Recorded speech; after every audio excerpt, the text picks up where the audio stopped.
안녕하세요. 3분 스포츠 이과장의 스포츠 블로그입니다.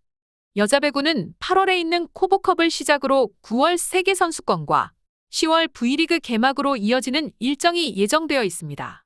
코보컵과 V리그에서는 흥국생명 배구단으로 다시 돌아온 김연경 선수의 모습을 볼 수 있다는 점에서 많은 배구 팬들의 관심이 있을 것으로 예상됩니다. 그렇다면 흥국생명 배구단의 김연경 선수의 합류로 다시 우승권으로 도약을 할 수 있을지에 대한 궁금증이 있습니다. 배구란 게 한 명만으로 할 수는 없는 게 사실이지만 에이스 한 명이 다른 선수들에게 얼마나 많은 영향을 주는가에 따라 상황은 달라질 수도 있다는 것입니다. 김연경 선수가 2년 전 흥국생명에 합류하여 이재영, 이다영과 함께 우승을 할 줄 알았지만 문제가 생겨서 결국 준우승에 머물렀습니다. 하지만 도쿄올림픽에서는 에이스의 존재를 확실하게 보여주면서 에이스가 얼마나 많은 영향을 주는지에 대해서는 이번 VNL 대회에서 확실히 느끼게 해주었습니다.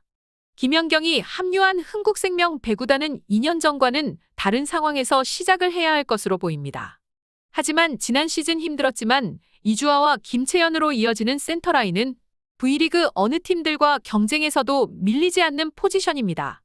그리고 김연경과 함께 뛸 레프트는 김미연 선수가 여전히 어느 정도 해주고 있고 신예 정윤주 선수의 성장이 얼마나 있을지가 가장 관심이 되는 부분입니다.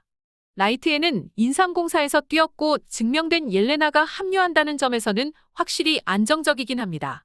리베로는 김혜란을 중심으로 박상미와 도수빈이 나설 것으로 예상되고 세터에는 VNL 대회에 참가했던 박혜진과 지난 시즌 좋았던 김다솔 선수가 번갈아 뛸 것으로 보입니다. 흥국생명 배구단의 어린 선수들이 김연경과 함께 성장하면서 시즌을 치른다면 V리그에서 우승을 못할 이유가 전혀 없어 보입니다. 물론 지난 시즌 1위였던 현대건설은 여전히 건재할 것으로 예상되고 도로공사와 GS칼텍스도 상위권을 유지할 수 있는 전력을 갖추고 있습니다. 그리고 인삼공사와 기업은행 또한 만만치 않다는 점에서 아무리 김연경이 합류하였다고 하지만 흥국생명이 우승은커녕 포스트 시즌 진출도 만만치 않다는 것입니다.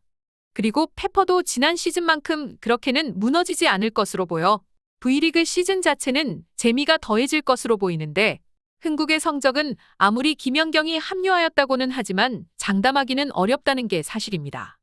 하지만 김연경과 함께 어린 선수들이 성장한다면 결과는 모르겠죠. 코보컵에서 만날 김연경 선수가 기대되네요. 3분 스포츠 이과장의 스포츠 블로그였습니다. 구독, 좋아요, 알림 설정 부탁드립니다.